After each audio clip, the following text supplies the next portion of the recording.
and we'll have a discussion session here, and the discussion will be moderated by Abhijit. So I'll hand over the space to Abhijit. And since we are having a discussion, then I think we all can have our cameras on. Yes, yes. Great. Neera, can you confirm am I audible or not? You are. Okay, so welcome everyone. Good afternoon. I hope you are safe and healthy at your place. The topic of the discussion is how students can influence the government to tackle climate change. I think there is no need to explain the topic as the topic is self-explanatory, but still, I'll like uh, try to I'll try to explain why students are required to influence the government. In my opinion, here government is a supreme decision maker. Let's say if you and highly motivated friends of yours decided to plant some trees in your locality to make your locality green and all, and you have done that. The next day, government decided to clean the forest around you to for some developmental work. So you can't do about it. Like you can't stop the work. You can protest about it.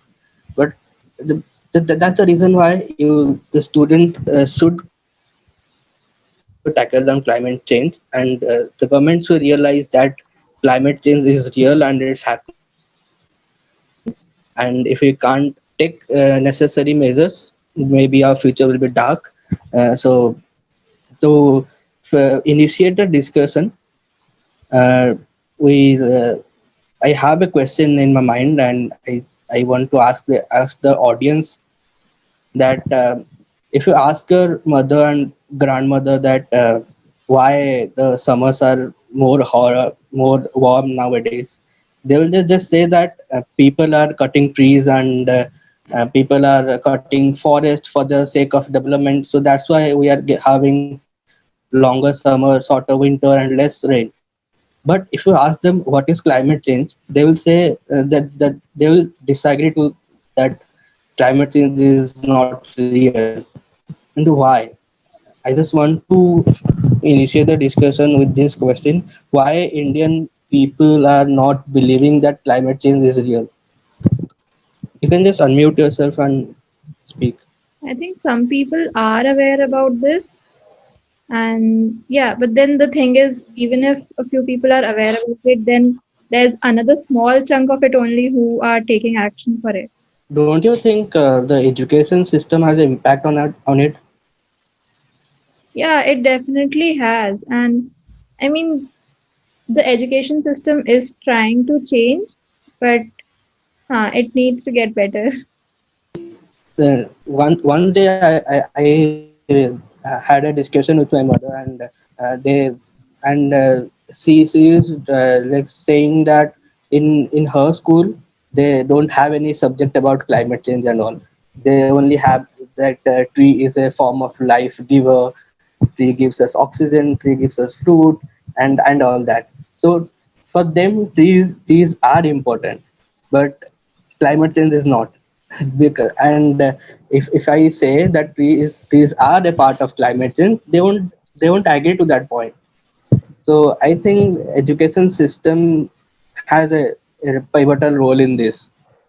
And as a student, we can force the government to change the curriculum of our education system, to introduce more topics on climate change. And in our 12th standard, I guess 11th or 12th standard, we have a topic of climate change, but it's like a very last kind of topic. So Yeah. students usually students usually ignore that topic, and they are like they know everything about it. Actually, they don't know nothing. So in today itself, in our institute, we have EVS classes, and people are just ignoring the class. People are like I know everything. I don't want to know extra stuff. So why? Is there anything students can do to increase more? people to, or motivate more people to attend lectures and discuss about it?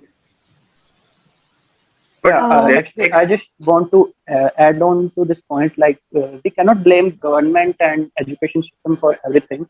Of course, government is the supreme decision maker, and ultimately, every decision has to be made by the government. And education system is also needs to be changed. It plays a pivotal role in formation of a personality of an individual. But we have to make sure, like, this scientific temperament must be there among the common people as well, because since we have a very obsolete education system, we all can agree to this point. But those people who have completed their education, the scientific temperaments needs to be developed in those people as well. Like, climate change is real. Earth has been fighting with these kind of things since a very long time, and global warming is at its peak. So, in general, we should discuss these points apart from blaming our education system and government for everything. So again, in response, hello, am I audible? Yes, yes. Yes, yes, you are. So again, in response to the first question that was given, that Indians or in our country people do not admit to changes in climate. That is not true. But I agree that there's not much that's being done, and that this thing that you said, that environmental science and all that is taken, and students keep bunking the class. I know that because I used to do it too. So the thing about this is, in our education system, these things come with a lot of added pressure. So the minute something is in the curriculum, we don't learn because it's interesting. I mean, how many of us actually enjoyed studying history or civics? But when you read newspapers, or when you read, other articles or books, that come out, you suddenly appreciate your country's history. But when you read it in textbook with the objective that, okay, tomorrow I have an exam and I have to ace it, or my, CGPA goes down or percentage goes down, you stop the learning part, and you stop even appreciating. So that's the same thing with climate and environment. These things need to be taught in a way that people understand. And in general, Indians, are the generation above and the generations above, they've been very rooted to nature. They've grown up, surrounded by trees and surrounded by nature as such. We've grown up in concrete jungles, but not necessarily our parents have or our grandparents have. So if at this point we we've probably not we don't know what it is to have a normalcy around us, or to have natural things, and we keep emulating countries that have also grown up, have endorsed concrete trees. The reason why we are worried about climate, not so much our countries facing it, but also that at a global level, countries that are heavily dependent on AC conditioner, air conditioner or heating, they those countries are facing it. They realize that there's a lot of things, and so environment needs to be protected. In many of our houses, we don't even have air conditioners. So this thing is kind of a lot based on, we're trying to emulate something else instead of looking internally. Internally, yes, we are facing this problem. And the problem is not that we have a lot of buildings around us. It's just that the rate at which the trees are cut down, they're not resampled or relocated, or we are not growing them enough. And that's another reason for that, is that we've also lost a lot of cultivable land. Most of the land that we have are mostly barren. So I think the government needs to come here to identify what land is cultivable and reserve those for growing trees, and the lands that are barren should be actually should be seen, okay, that there should be more people in this kind of field who can study the soil and see that can this barren land be actually moved to some place, something that can be cultivated. If you can add so and so chemicals or fertilizers, natural based compounds, can the quality of the soil. So I think that's where the fact that student to government, or people to government interaction with respect to environment should happen. But in terms of adding it to the education, unless and until we actually know and see it for ourselves, having this marks component or having something to write a test, that cannot kind of do anything. So I'm not really very for having these subjects in curriculum unless and until there's a practical component included, where that's just my personal opinion on this. That's like a bit interesting points you made because like I saw a documentary a few months back. It was during Diwali. So there they said that they took a survey of Delhi and they when asked people about air pollution, so the people said that no, there is no air pollution. We don't see pollution. It is just normal fog because the people, like especially the younger people, are so used to that environment that they don't know what actually it is by living in a like atmosphere where there is no air pollution. And another thing I would like to make is I would disagree with a few previous points discussed because like government also has some responsibility in this because as we can see like government is putting climate activists in jail, and so also the other day we were discussing in the group that Russia, China, so they are not very much like into considering this global warming issue in the UN security. While other countries, especially if you see European countries, so they are pushing these discussions into that forum. But like our nation as well as the neighboring countries are not very much into that. So I think so like even if the a few a section of the society are active, but there has to be like some solution where the government listens and takes some action because otherwise if the government continues like this ignoring the proposals and like ignoring this issue or maybe like one alternative is okay, so the developed nations have become rich using fossil fuels, now we want to become developed by using the same thing. But like they're not exploring alternative approaches. Like there can be a one time it can be a one time setup, a little expensive, but in the long run I think so like in the long run it will be beneficial both for the environmental aspect as well as the economical aspect. Again, one point of contention there, that just that sentence alone, that government is putting climate activists into jail. They are not putting them into jail because they are climate activists. They are putting them into jail because they are mongering terrorism, and by that principle anyone and everyone should be allowed. Otherwise, I and you and I mean, even Osama bin Laden can one day come up and say, if he was alive, that, oh, I believe in climate, and then say that, okay, let's bomb this and bomb them. So that thing should be Excuse put in me. place. Yeah. The other thing is, I absolutely agree that yes, there's not too much of an activity that's going on by the government, but I think more than imposing rules by the government, maybe these things should be coming from the people. I mean, if we have ideas on how to conserve the environment and all that, maybe those things could be then relayed, because I'm not sure if UN with okay, I don't know about what UN is doing about this, but yeah, but that I agree. That point I agree that yeah, it's also the government's responsibility. But I'm not sure how much they can do just by imposing rules. That's So my. I mean, some of.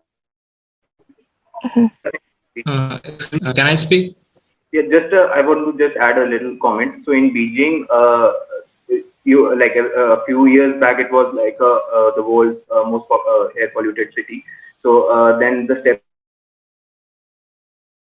were like a lot of bans, like in winters, they used to burn wood and which caused a lot of pollution. But after those bans, it has the air quality has improved. Like we can't say it is good now, but like it is better from what was before.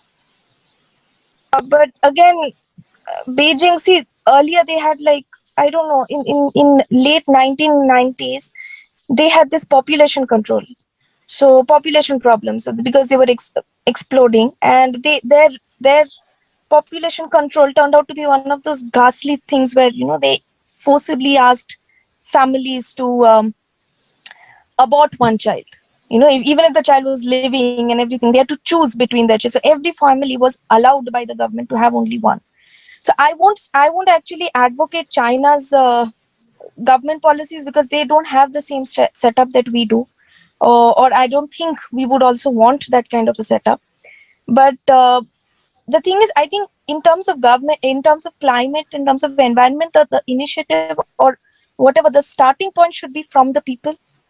And then maybe it can escalate, because we can have, like, for instance, there's a Swachh Bharat Abhiyan, but I've seen people, dirty the streets and things like that. And you tell them don't do it because it's bad, they won't listen, because they just won't listen. They'll just turn their head and walk off. So it's not because they're doing it because there's Swachh Bharat Abhiyan. So the thing is, it should come from within. The government can put in a lot of things in place, but unless and until we don't realize the importance of environment or of climate, these things will just fall flat on deaf ears. Yes, Hello, am I audible? yes. Yeah, I might want to add to the Uh, discussion. And Excuse me, I yeah, want to say go for, something. Actually, Harmina, you can yeah, go say on, it. Harmilan. Yeah, go on. So I disagree with your point that that activist you are talking about, that Disha Ravi was her name, that she was doing warmongering or terrorism and all that stuff. She just gave it to that. I know it is a bit off topic. So, but she wasn't warmongering. We take this personally. Let's not destroy this thing, because I have, like, strong objections to your point. If you have something regarding the topic, maybe we can continue. Otherwise, it'll get a little too I think politicized. it went a bit off topic over there when you Yeah, studied that that's it what is I related to explained at that terrorism. point. That's part of the sentence I don't agree. And otherwise, I kept to the theme. Yes. So let's not get into that. If you have other points of contention, that would be nice to air. Yeah, we know, like we have the problem, and that's why we're discussing that thing here. But that the this topic of discussion here is how students can influence the government. Like, let's omit the word government. How students can influence the people. Like, for sake, you told about the EVS thing. Like, majority of students get bored of the EVS class, and that's a valid point for the government to eradicate that course from the curriculum, that students are not paying much attention to that course. And if I give an example, same problem happens with the sex education thing. Like, government banned the thing, saying that it's against Indian values and morals. And like, how students can take initiative to make things more interesting and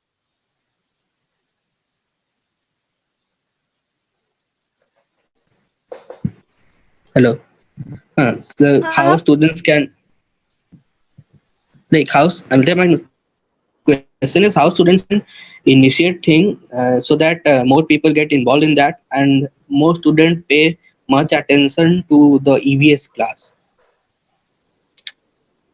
Ashwini, you were saying So something? yeah, I wanted to add something. Yeah.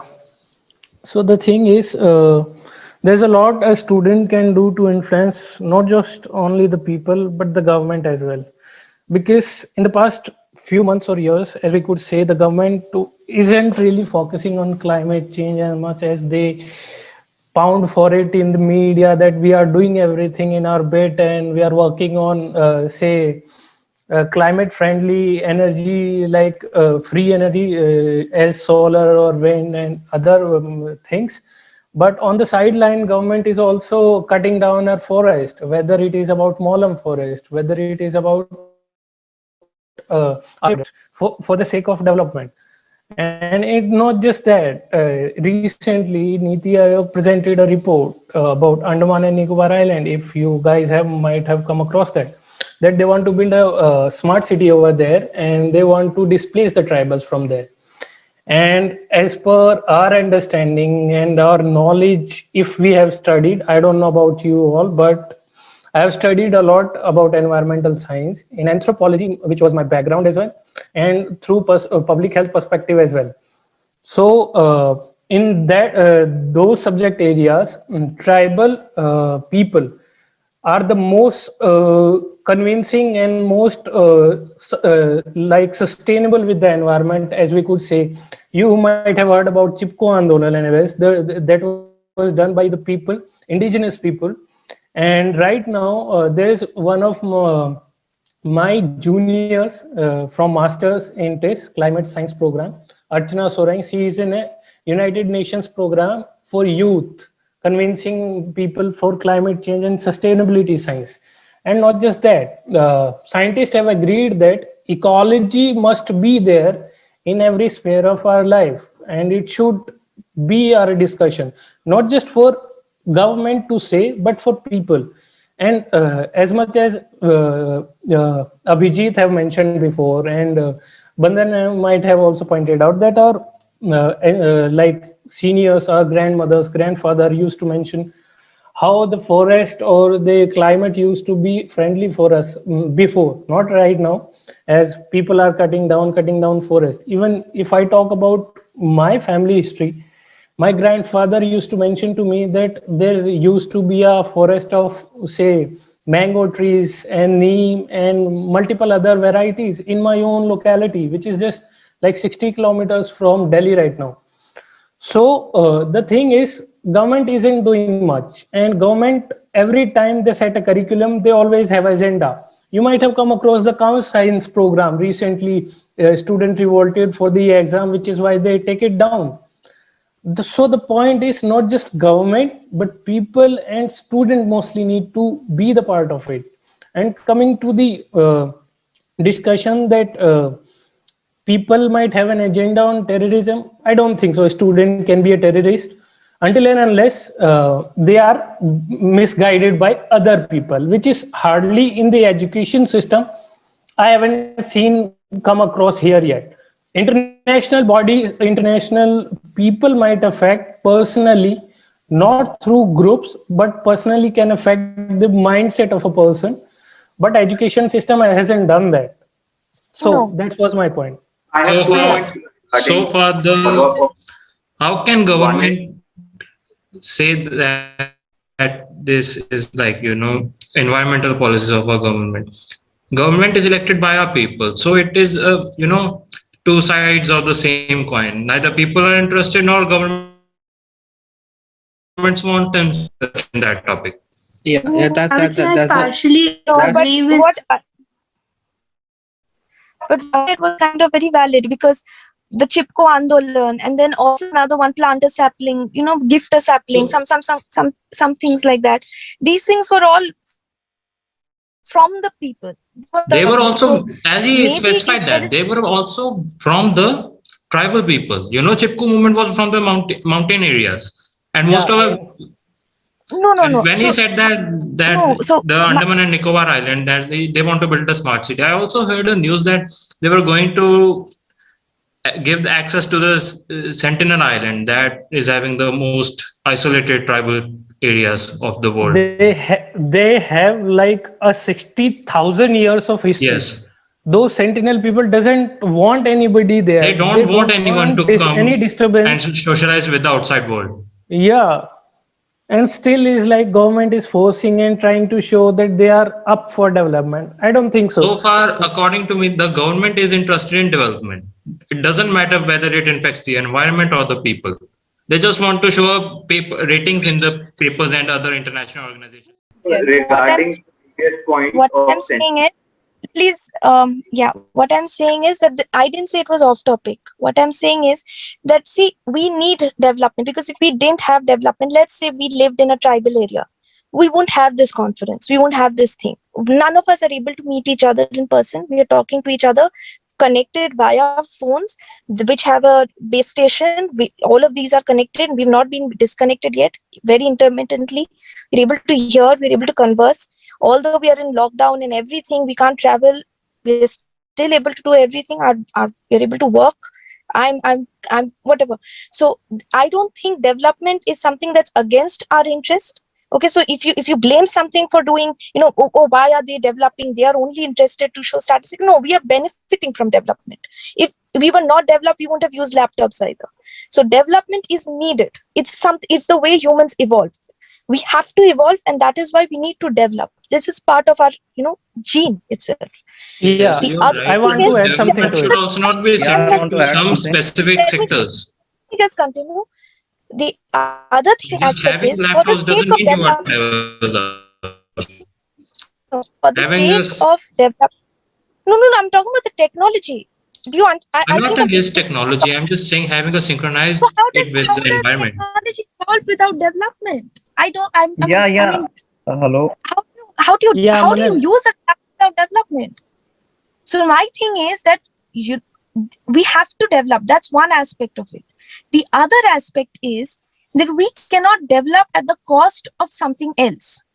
So like I said, right at the beginning when I joined, is that okay, there are lands taken over by buildings or base stations or whatever it is, but there should also be land cordoned off where there could be plants, because if you're taking off a piece of land and cutting away trees, you should also be able to replenish them. Our problem is we are not getting that kind of land, and there that is where the government needs to come in, which is not happening. We need to maintain a good balance of development, but also have the climate thing impact, because India has been in our culture, your grandparents and all that, even my parents have grown up in farmlands. So we have been very rooted towards nature, but at this point we do need government intervention to also segregate areas of land and areas of whatever property overall. Manan, you were adding something. I wanted to add on that point that like we are guided by capitalist principles, right? Which is not at all a bad thing, but I think that I don't know this scientist. I think in Harvard. I don't. I'm sorry, I don't remember her name. She's researching on a. She's actually developing certain mathematical models. So, like, how can we find a sweet spot between getting better development and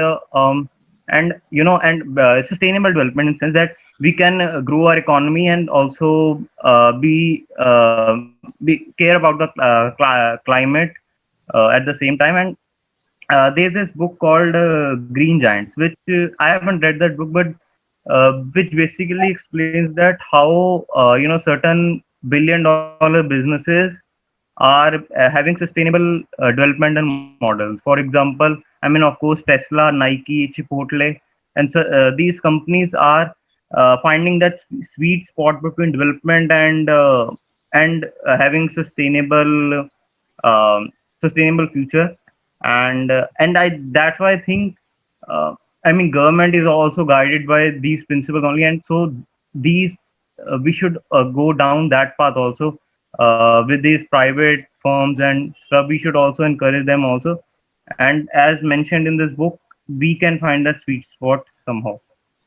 Harmalan, you were adding something? I was saying that the most of the governments in the developing nations are considering like this the capitalistic model.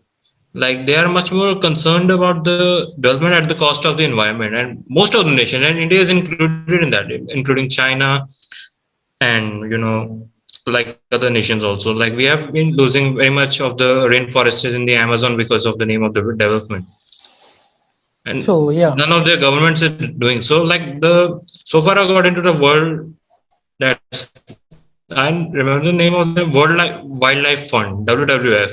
It has just rated yeah. Cuba as the only country that has been able to achieve the sustainable development target. So we can Okay. say that the how does the planning systems of the government and really influences the environment of that specific country and the area.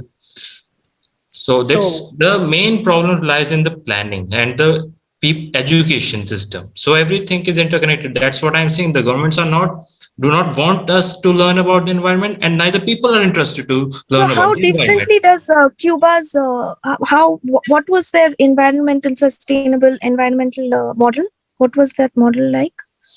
Like most of them, the Cubans were at like a heavy, they are more into the sugar and tobacco industry, first of all, like farming. Like the Cubans have all saved most of the endangered species according to, and they have a good level, almost equal, you can say, sustainable levels of pollution and not that much as No, but available. what was the model that the government proposed? Because the thing is that it's a model that we can adapt, then maybe that's something we should. So what was the model like? So what you're telling me is what the bulk population does over there, which is Okay, their bulk revenue comes from sugarcane and tobacco. the question But if is they have like Now, if a I want to mod, explain that, that will lead to the politics of the country. I think that will Just go the a bit off model. topic. Their Just the model was a model. bit strict model, like not as lenient as our countries. Like they are a communist dictatorship. First of all, Cuba. So they literally almost have all the industry, heavy industry under the government in control, and use very much according to the pollution, anti-pollution laws and all that. That So not I just Okay, it I don't actually. know. I still agree with Manan's policy that one can get a sweet spot without compromising on our get kind of a trade off. I mean, some sort of an optimal development come environment Yeah, thing. yeah, I think that makes more sense to me than following something that we don't even know I about, would like to that we yeah. can add I'm only one adding. predict. point. Yeah, that I Sakshi. would Yeah, like. We please are add. talking about the government here. I don't think the government is entirely to blame. I mean, how much of eco-friendly practices are we adopting that we can totally put it on the government that they are responsible for the changes in a good or a bad way? I mean, if you apply some rules that like here in Delhi, there are rules for public transportations and other things, but people take it in such childish way that no, these things doesn't matter. The government should do something at bigger levels, but they don't understand that if they don't start working towards the environmental changes for a good way at smaller level, things won't be giving results at a bigger level too. So unless and until we don't change ourselves, it's not fruitful to expect the government to change the climate entirely. I mean, okay, just out of general curiosity, I would like to ask to all those people here, what all eco-friendly practices do you adopt?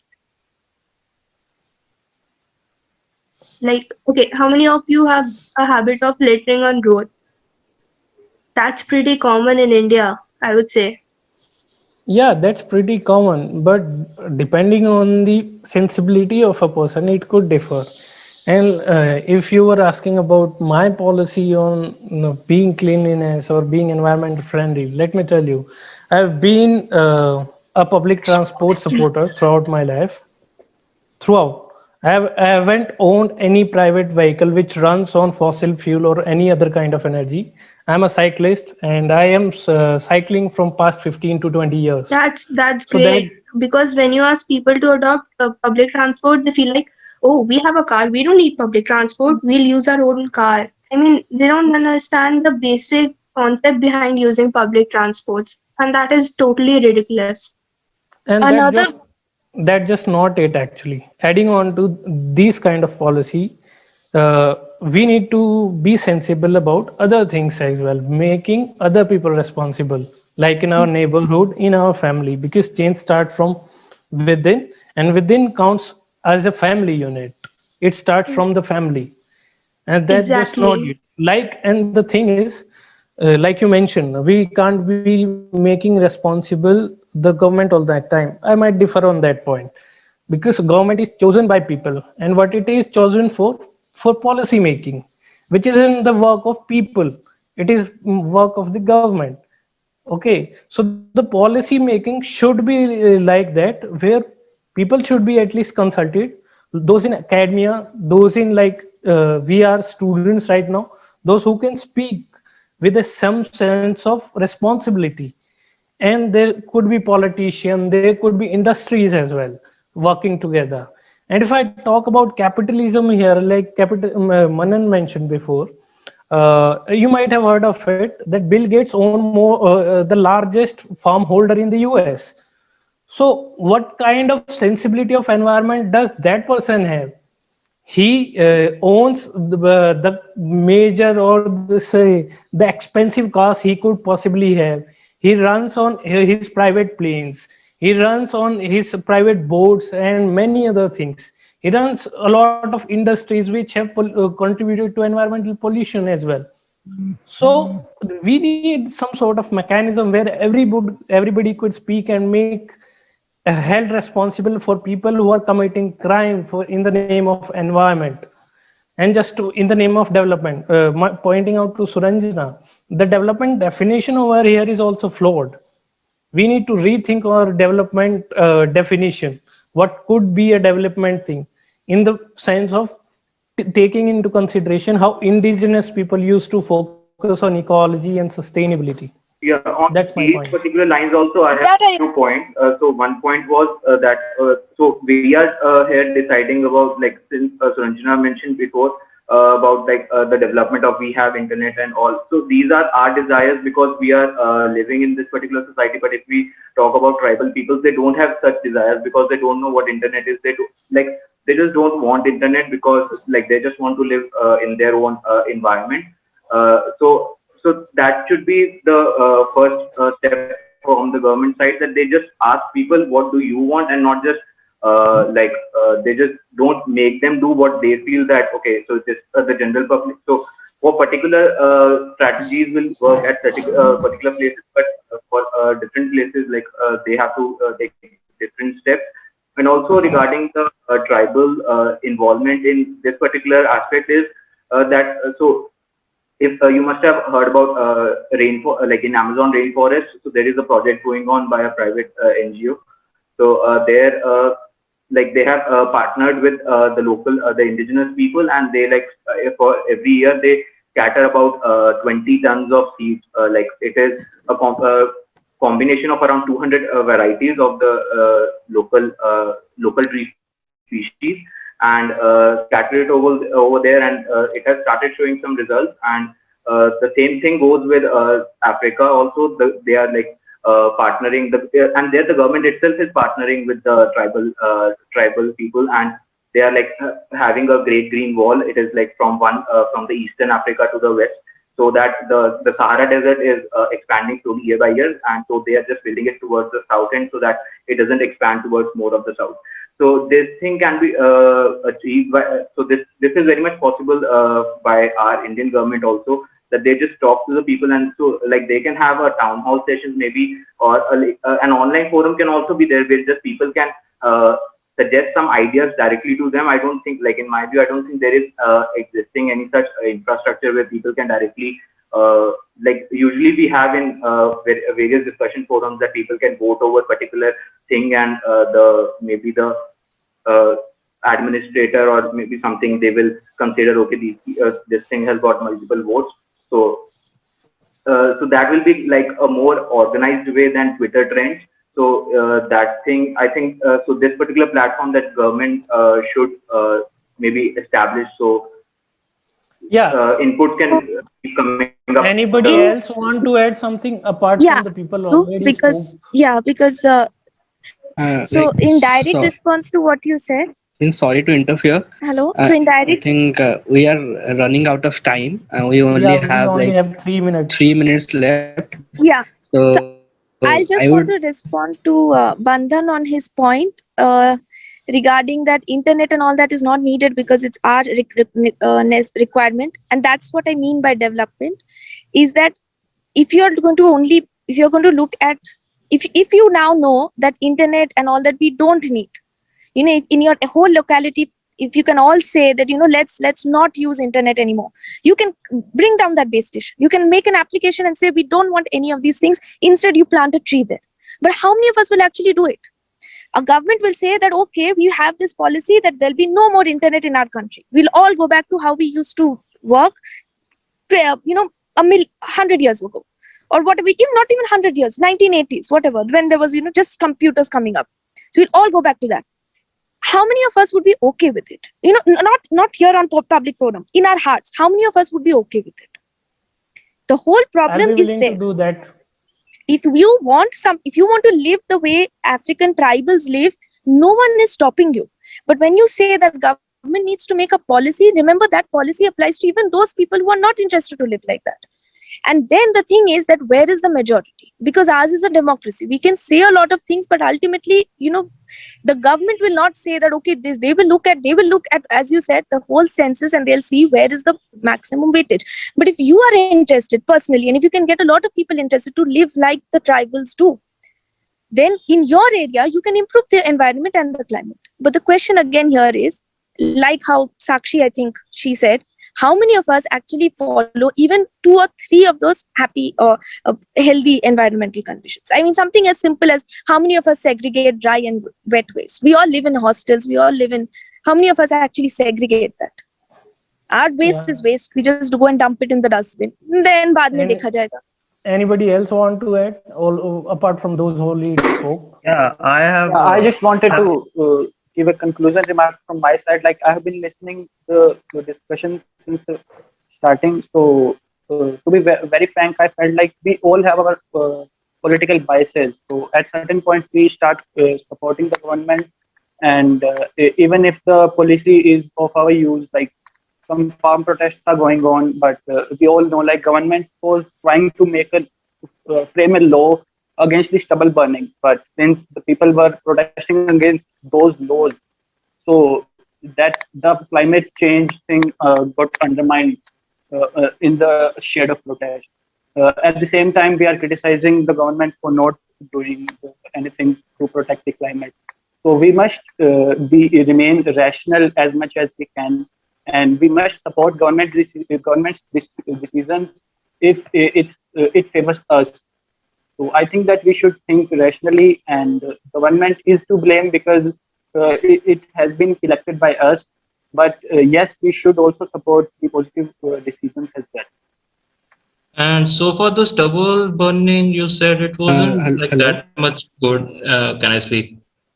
Actually, we're running out of time and we have to wind up this Just discussion 1 minute. here. Just 1 minute, please. Okay. So for the stubble burning law, I know stubble burning is awful, and we face a lot of problem when it is the season of the harvesting in Punjab and Haryana, this area. So for the law was also not totally proper. You know, you are just imposing a fine of 1 crore rupees on a normal farmer. Use your senses, please. His land may cost more than 14 lakhs. Yeah, actually, I'm not being political any kind of way, but I just want like we should encourage government to bring such a law which is And useful. government Like was also not giving subsidies on the machines that reduce the stubble to the, you can say, biodegradable substance. Like that can be used for the biogas filters, biogas plants and all that. So far, the government policies are flawed. So as if we mention the laws, so we are getting political. There is no Yeah, turning back on that. We Uh, have to be political if policies are made for us, and we need to be Yes. yeah, politically aware where the agenda is going on. See, I And myself might belong to a beg differ farming on family, so I audibility. know better how everything deals with all these. Yeah, but so do I. So that's why I know that, Have talk wind up there's a, yeah. from yes. That's why I said we Ye- take this Hello. off thing because So I also belong let to a Hello. just family farming let's family. just get it done with the discussion over here Yeah. right now, Right. Yeah, we are running out of time because and we have to wind up the discussion. I think more time was needed for the discussion. Thank you for participating in the discussion. And it was nice to discuss this topic. And I think more discussion should required in the society. We'll we can definitely. have a Over to, discussion next week, possible if Karen arrange it with the team. yeah, I think 2 hours or 3 hours required for the discussion. Because there has been a fight going on over the discussion. It was a discussion, I think. See, we have like different political biases, like for that reason. And this topic was a quite political thing. So the thing is, not just political. I'm not talking about Indian politics here. There is a geopolitics going on. So yeah. everybody Actually, have a right to be climate change is a political. global concern. Guys, I think no one is to be blamed. We need to start working on these things, and our actions will definitely make a change. So let's close this discussion here itself. Yeah. Thank you for the team for such an amazing discussion. Thank you, Thank you. everyone. It was very interesting and very active, heated discussion. I'm glad you Actually, Yeah, it's it a, got into I, hate by your point, Surendra.